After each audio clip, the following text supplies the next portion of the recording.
if you're my future daughter watching this thing, like, you better take some notes, because girl, I am not going to stress again about this topic. I feel like it's essential to know how to make money. The first financial advice I ever heard in my life was the 50-30-20 rule. Another thing that I also looked into was Stanbic mutual funds.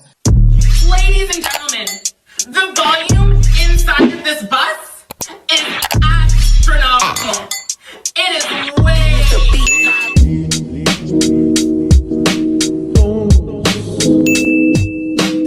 What's the 50-30-20 rule? 50 is for your needs, 30 is for your wants, and 20 is for your savings and investments.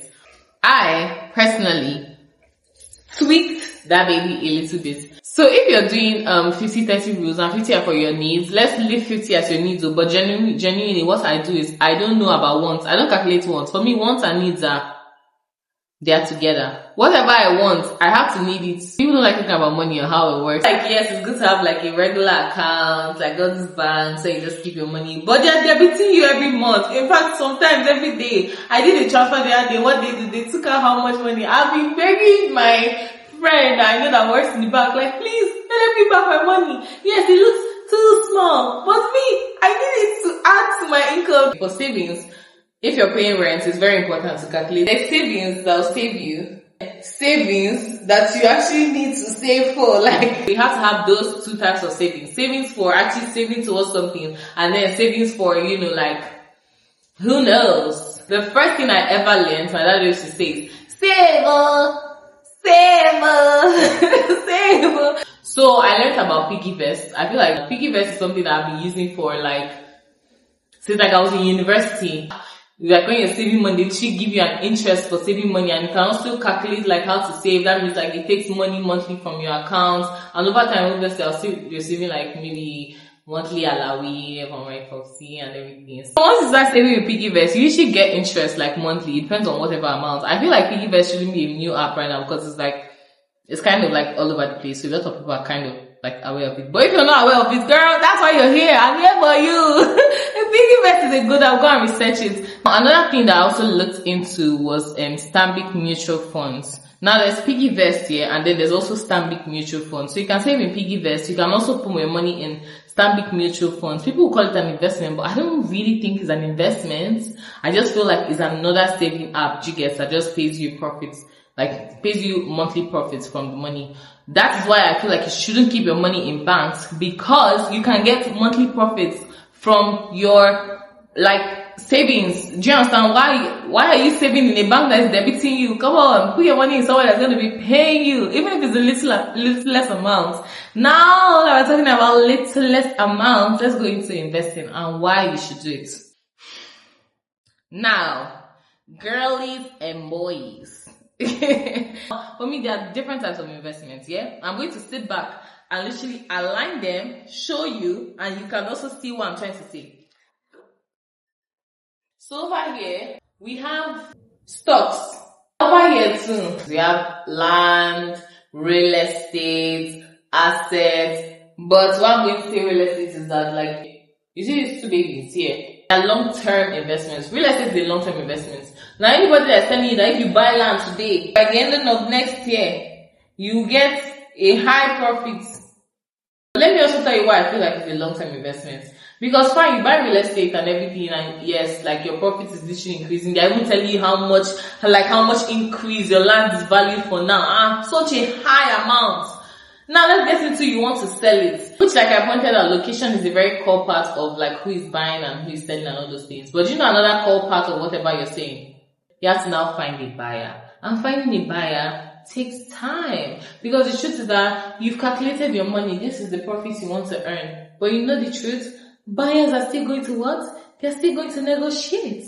They're still going to negotiate with you. Except to stick with that price, and that's a profitable location and people are actually going to get it. But you know another thing I feel about real estate investments? You cannot come from a place of urgency or desperation, because you will settle. Like, you will settle. And that is not what we're looking for when you're trying to make an investment. You're making an investment that you can chill, relax, and let it do its work. Let time work on that investment. You get, like, let's see how it goes. one. Now, the one I also believe that everybody needs to have, I know that it's easy to say starting a business. Like, a business is an investment if you know what you're doing and you're good at it. If your business is working, your business can literally fund your other children. It can fund your assets. If you're in your 20s and you love working a 9-to-5 job, like, girl, I love that for you. Me, but some people just can't do it. Some people are just not cut out for 9-to-5. But people actually have 9-to-5s that fund whatever life. So I feel like it's even easier to calculate things where you calculate like, okay, this month, this is what I earn, and you can actually divide it into, if you want to do 50 or 40%, 20, 30, you just decide what works for you and what your expenses are. Now, if you're also someone that likes to work for themselves, you have to be a very dedicated person, because to build anything takes time, commitment, consistency, and genuine interest. Is it that your business working for you, have savings that can carry you for a month while you stay consistent and actually push on what you're doing, or you find multiple streams of income, because you do need multiple streams of income. In fact, minus even business owner or whatever, 9-to-5 or whatever, I just feel like everybody cannot put all their eggs in one basket, because anything can happen. Now, there's a kind of something happened in my life, yeah, and like I think I got a certain amount of money and everything, and I was just like really skeptical about how it was going to go and everything. I feel like, do you know what made me feel a lot better about like how I was spending that money, or not even how I was spending money, about spending and everything? Do you know what made me feel a bit better? It was that before I started spending, I brought out money and like made a huge investment and savings thing, and then the balance of it was what I was just like, okay, I can work with this shit.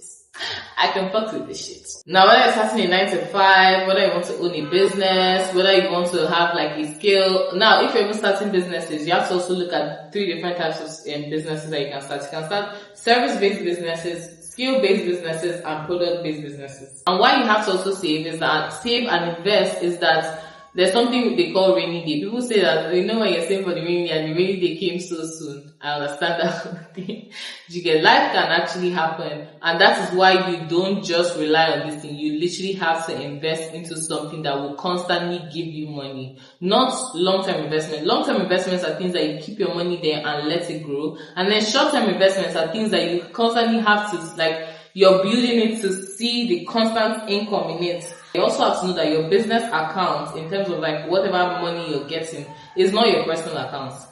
Or even if they're sending money to your personal account, it cannot be the account that you use every day. The account that they're sending money to should be an account that you have no access to, like constantly. Do you know why? So that you can be able to manage your that is even the account that you should manage the most. You have to document your spending, because how do you know the difference between what you're making and what you're spending? How do you know that? How do you know how much you've made and when to reinvest into your business? How do you know that you've even made back the money that you spent originally to invest into the business to start it? How do you know that if everything is inside one account? You cannot know that. You can't know it. And that is why you need to separate those 2 accounts and also do a monthly, if not weekly review. You have to watch your money. I don't believe in leaving your money there. You care about something, you don't check it. How does that even work? Okay, now I know people always say like for you to save or for you to have an investment, you have to have like this amount of money. I'm just going to tell you one point that always kills a lot of people. They say one day instead of day one. I genuinely believe that everything starts from somewhere. How can you say you want to climb Kilimanjaro or whatever, you've not even taken the first step? Like, you've not even done the first thing. You want to get to the top of the mountain without even trying to even...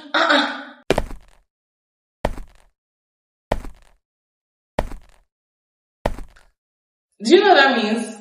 Step by step. Like, everything starts from one stage, and that is exactly how investment and savings work. You start from somewhere. You start as low as the first time I ever saved. Do you know how much I saved? I don't remember, but I feel like it was really low because I know how much I was making. I had that, not even making. I had that time. So it wasn't a lot of money. But even when things were very like tight for me, I always made space to make small savings or little investments. And those type of things help you. It's because if you're able to save like the smallest 1,000 naira you have today, when you have 10,000 naira, you will not forget to save because you built it as a habit. When you get 20,000 naira, you will not forget to save or invest it. And when you get 1 million naira, you will not forget to invest and save and invest it. You've built a nerve in your body that naturally, that is just where your brain goes to first. Okay, I've done this, what next? Like, what next do I start with? Do you understand? So save as low as possible. You can start from any amount. There's no the biggest amount to save or the smallest amount to save because like you have to start from somewhere. Now the one thing I'm going to say is that your 20s are years to also experiment and try new things, which means learn a new skill, experiment it, try making money from it. Like I said, learn how to make money from anywhere. And you know what? Sometimes the beginning of making money can start very messy. Like it can look really, really crazy. I feel like in starting a business, in starting a skill like your marketing and whatever you're doing, no matter how much research you make or how much like you want to gain experience on someone's eyes, it will always be a different experience when you actually start doing it. You get like when you start taking the step, you will always learn from it. That's just the truth about businesses. You get no matter how much research. The only reason why you do research is before you start business is to see how the market works, see what works, what you can sell, what you can't sell, how it moves.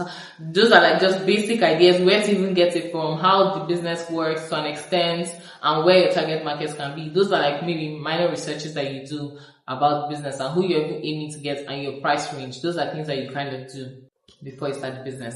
But in terms of like the actual business and like maybe marketing and all those things, you kind of learn it because you can think that, okay, this is how you're going to market. This is exactly the system that's going to work for you.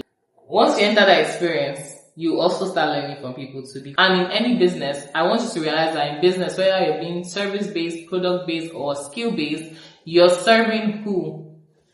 Customers or the clients. So it's really not about you. Anything that's about you, that's your personal thing. But you also have to know when to follow and when to stick with your guts. Like, discernment is very important in any business. I just remember what I'm trying to say. So if you're online, that's even better for you because your audience can be anywhere and it's easier to find them. And that is why there's no business right now in 2025 that should not be online. You're a business, you're still shy. Oh, okay. I didn't know that you were not ready to grow. Let's just move on side, please. Let me talk to the people that know what's going on. So if any business right now that is a business should know that social media is literally your power. In fact, it is a crown. You cannot be shy on social media. Now, I feel like some people will just say, no, as a business owner or whatever, you have to just post content. Like some people will say, oh, since they're in business, what are they going to do? They're just going to be posting. Why are you posting something that has nothing to do with what your business is about? You're someone that does hair. You do like you're in salon, you own a salon and everything. And you're just talking about something so random because you think that all you have to do is create content.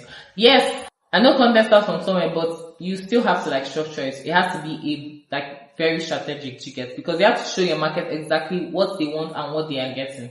So I was having a conversation with someone the other day and I was like, there's this thing that I know someone wants to start and everything, but like the business is so saturated, but I've already done research about it. Now, you know, people always complain about how a business is so saturated because yes, I know you want to stand out. But if you now think about it properly, if a business is saturated, it means that they always have customers. They always have clients. Now, if you're not getting business from me, like, fine, you might not be selling, like, it's not everybody that will sell the same way everybody is selling, you get. But it doesn't mean that their business is lacking an audience. It means that there's an audience and you have to see and learn how you can tap into them. But remember, in every business, there has to be consistency. There has to also be marketing strategy. Everything is with strategy. I'm not going to lie to you. If you think that you just start a business just because that's your passion, that's very cute. But business is not just about passion. There's a lot that comes with it. Marketing, technical work, behind the scenes, in front of the scenes, building a story around it, getting an audience. In a market where everybody's currently online, how are you going to stand out? Like, let's be real. I feel like it's very essential for you to kind of build like an audience, a community of people, so that for you to just wake up and say, this is my passion, and I want to start this business. But except your passion, you're very good at it too, and you're also advertising them. What am I saying? Like, keep going, girl. But if you're not so good at it, then you also know that it's either you're doing online marketing or in-person marketing, networking. All those things help you build to where you want to get to financially. Now, these are main pointers I'm going to say. Number one, yeah, if you have to depend on somebody to actually like afford basic amenities, you're broke. You're actually broke. I need to work on that. Because are you saying you cannot just afford to eat without somebody? You need to re-strategize. I know that the economy is not so good right now, inflation and everything, like country's hard. First thing of even making any change in your life is acceptance. And accepting that yes, I am broke and how can I solve this is a great way to go. Very, very good way to go. 3, I talked about starting a business, yes. But don't go and start a business that you have no idea of. You cannot push it. You're not passionate about it. You have no interest in this business. In fact, if they say, come and be the face of your business, you're like, I beg you. I don't want. And it's not because you're shy. It's because you're embarrassed of the business you want to start. You're in the wrong business. The 4th thing I'm going to say is, don't do anything for clouds. Don't do anything for people. People lie. People pretend. People don't even know shit that's going on in your life. People don't even care really what is going on in your life. It's like 3 minutes they're thinking about you and next minute they're thinking about themselves. But me, I feel like I always think about myself. So I'm one of the selfish type. So yeah, I feel like whatever you're getting, it shouldn't be to impress people. It should be because you genuinely like that stuff. Like, you have to genuinely enjoy whatever you're buying. And like, do you know why? I feel like I just said the key reason why you should enjoy it. You are the one buying it. Shouldn't you get your, money's worth? I'm confused. So relying on people will really curb away. If you're someone that likes to experience certain amounts of freedom, having an opinion, it's so hard these days just having an opinion. People do not think you're supposed to have one, seriously. Like I said, yeah, your 30s will be soft. In fact, if you even do it early in your 20s or even in your teens, then I feel like your 20s will be soft because you already learned a lot of like money lessons and money experiences and in terms of execution, saving and everything. And it will actually help you to be more relaxed the older you get. Because at the end of the day, once you start making money, whether it's in your business or whatever, and you learn the act of delegating, you're building a structure. So once you set up your business, you build a structure around it and you build something that works whether you're there or not. The whole idea of actually enjoying your money is to have passive income. It's to not just, except to genuinely enjoy the work. Now that's something you do, but it shouldn't be something where you need to do, but it's something that you like to do and you want to do it. So yes, no matter how soft you want your 20s to be, you also have to be very calculated because if you're planning to live long, like me, you also have to plan ahead. And planning ahead is being strategic and being like, knowing what you're doing and where you're heading towards. Anyway, that's just the end of my video. If you actually enjoyed it and you feel like this video gave you some form of value, baby, like, share, and subscribe. But if you feel like, girl, you need to do more, let me know in the comments. I just feel like these are things that I've learned. Maybe I won't put every details. If I have another one, I'll probably share. But right now, this is everything in my head you get, and I'm just like giving it to you as is. So do with this information what you want. But yeah, just think that life doesn't end in your 20s. You still have your 30s. And life doesn't also end in your 30s. You still have your 40s. And the way, if you learn early about money, you also know how to carry it along. And then I'm just going to say the last and final thing. Never, ever, ever, ever, ever be scared of asking for your worth. Now, if you ask for your worth and people don't give it to you consistently, do you know what that means? It doesn't mean that you're not deserving of it. It just means that you have to find a way to get it yourself. Also, be very open and accepting to receive, because at the end of the day, yes, you're also deserving of rest, someone showing up for you, someone caring for you. Life is not a battle. You also can have backing, you can have backup, you can have people that help you, you can have people that assist you, and there's nothing wrong with that. But yeah, don't feel entitled. Love you. Bye.